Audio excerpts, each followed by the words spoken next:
2026 AP POLYCET entrance పరీక్షలకు హాజరు కానున్న విద్యార్థులకు నంద్యాల ప్రభుత్వ పాలిటెక్నిక్ కళాశాలలో నేటి నుండి ఈ నెల 22వ తేదీ వరకు ఉచిత శిక్షణ తరగతులను ప్రారంభించడం జరిగిందని కళాశాల హెచ్ఓడి సురేష్ తెలిపారు.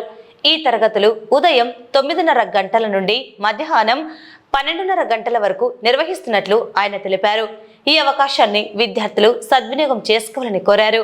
అలాగే ఇంకా పాలిసెట్ ఎంట్రన్స్ పరీక్షలకు దరఖాస్తు చేసుకుని విద్యార్థులకు మరోసారి అవకాశం కల్పించడం జరిగిందని, ఈ మేరకు వాటి వివరాలను ఆయన వెల్లడించారు. నమస్కారం అండి. 2026 సంవత్సరము పాలిసెట్ ఎంట్రన్స్ ఎగ్జామినేషన్ దాని కొరకు ఈ రోజు మన కళాశాలలో ఉచిత కోచింగ్ ప్రారంభించబడింది. దాదాపు 250 మంది విద్యార్థులు రిజిస్టర్ చేసుకున్నారు. ఈ రోజు నుంచి ప్రతి దినము మార్నింగ్ 9:30 నుంచి 12:30 వరకు కోచింగ్ క్లాసెస్ ఉంటాయి. మ్యాథ్స్, ఫిజిక్స్, కెమిస్ట్రీలో ఒక్కొక్క గంట 3 గంటల చొప్పున టీచ్ చేస్తారు. ఈ రోజు నుంచి 22వ తేదీ వరకు కోచింగ్ నడుస్తుంది. ప్రతి వారము ఒక పరీక్ష నిర్వహించబడుతుంది. అలాగే 23వ తారీఖు గ్రాండ్ టెస్ట్ నిర్వహిస్తాము. ఈ అవకాశాన్ని విద్యార్థులందరూ ఉపయోగించుకోవాలని మా మనవి. అలాగే అమ్మాయిలకు అబ్బాయిలకి వేరు తరగతులు నిర్వహించబడతాయి. ప్రతి విద్యార్థికి కూడా ఉచిత స్టడీ మెటీరియల్ ఇవ్వబడుతుంది. సో ఈ అవకాశాన్ని అందరు విద్యార్థులు ఉపయోగించుకోండి. ఈ పాలిటెక్నిక్ అప్లై చేసుకోవడానికి 4వ తారీఖు నుండి 9వ తారీఖుకి డేట్ ని ఎక్స్టెండ్ చేయడం జరిగింది.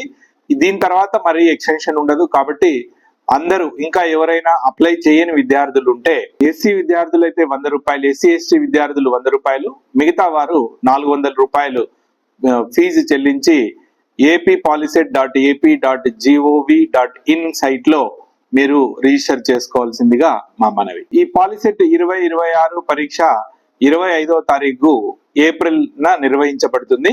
దీని కొరకు నంద్యాలలో 11 సెంటర్లు, అలాగే బేతంచెర్లలో 3 సెంటర్లు, బనగానపల్లిలో 4 సెంటర్లు, ఆత్మకూరులో 2 సెంటర్లు, ఆలగడ్డలో 2 సెంటర్లు, నందికొట్కూరులో 2 సెంటర్లు, డోన్లో అదనంగా డోను బేతంచెర్లలో 4 సెంటర్లు, ఈ విధంగా పరీక్ష కేంద్రాలు ఉన్నాయి. ఇంతకు ముందు ఉన్న పరీక్ష కేంద్రాలతో పాటు క్రొత్తగా ఈ సంవత్సరము అదనంగా ఆళ్లగడ్డ, ఆత్మకూరు, డోను, నందికొట్కూరు ఇవ్వబడ్డాయి మన నంద్యాల జిల్లాలో.